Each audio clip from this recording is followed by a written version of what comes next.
Mark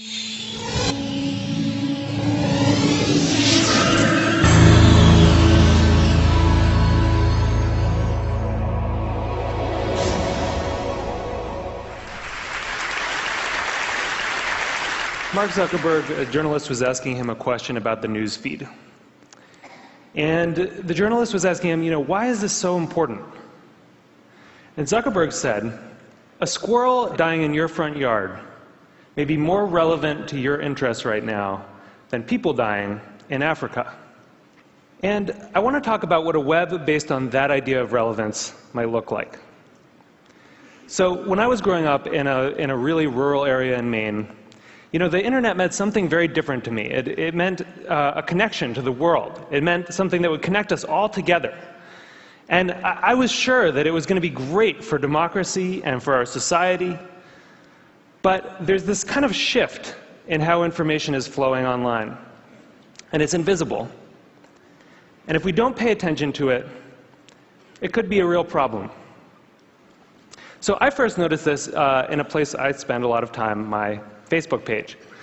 I'm progressive politically, big surprise, but I've always gone out of my way to meet conservatives. I like hearing what they're thinking about. I like seeing what they link to. I like learning a thing or two.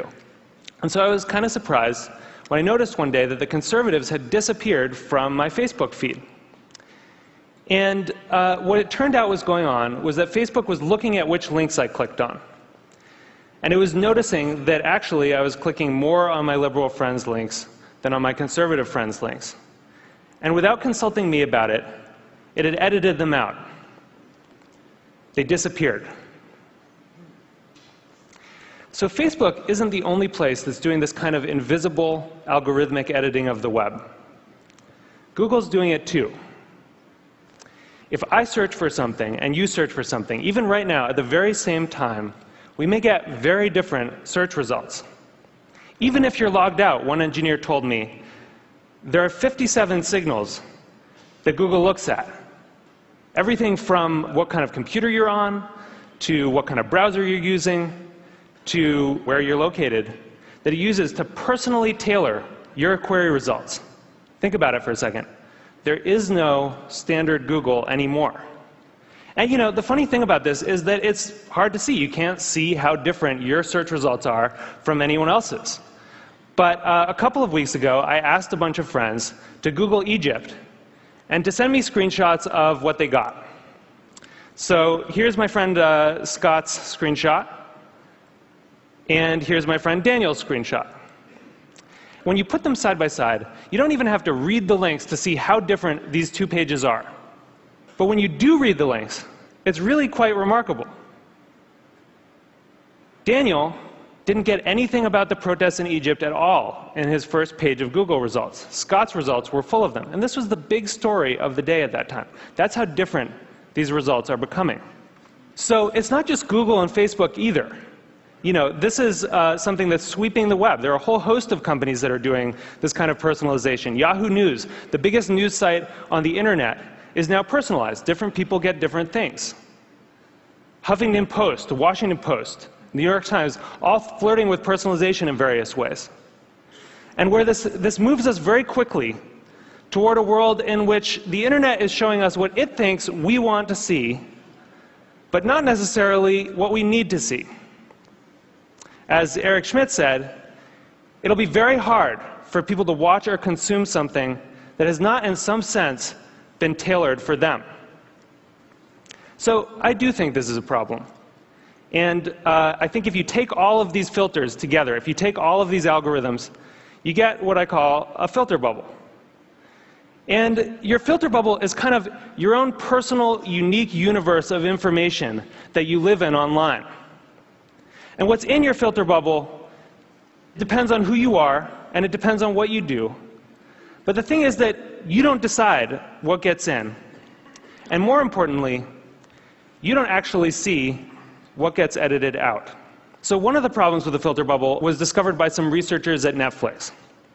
And they were looking at the Netflix queues, and they noticed something kind of funny that a lot of us probably have noticed, which is there are some movies that just sort of zip right up and out to our houses. They enter the queue, they just zip right out. So Iron Man zips right out, right?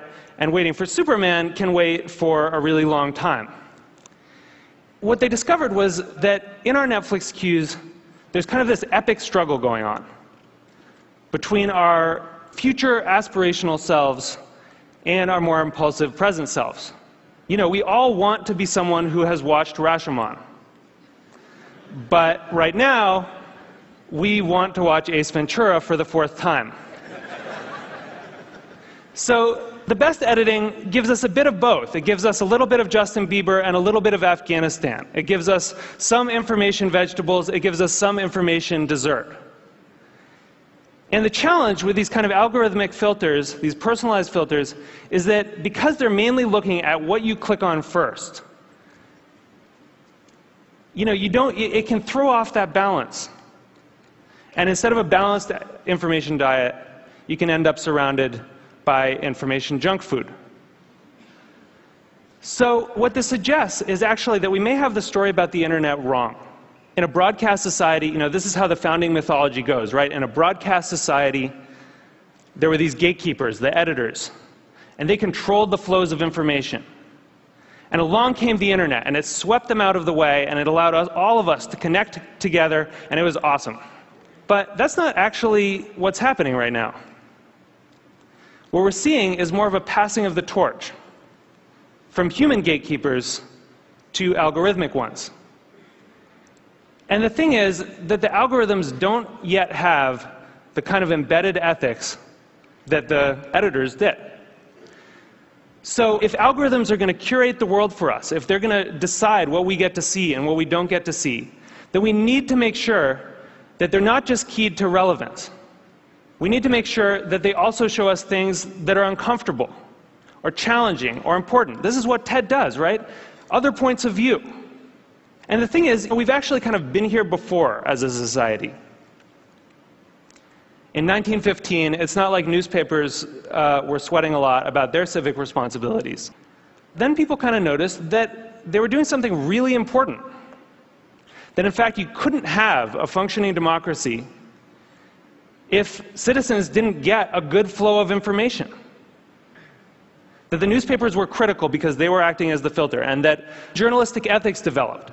It wasn't perfect, but it got us through the last century. And so now, we're kind of back in 1915 on the web.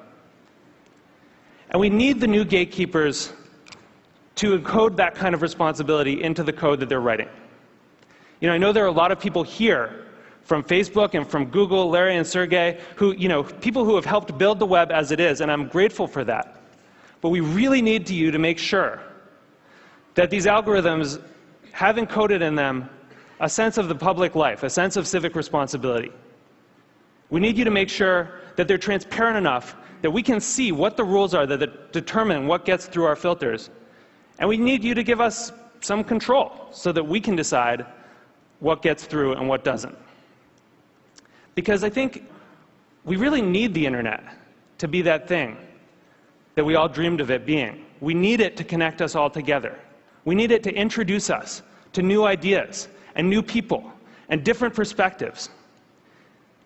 And it's not going to do that if it leaves us all isolated in a web of one. Thank you. Thank you.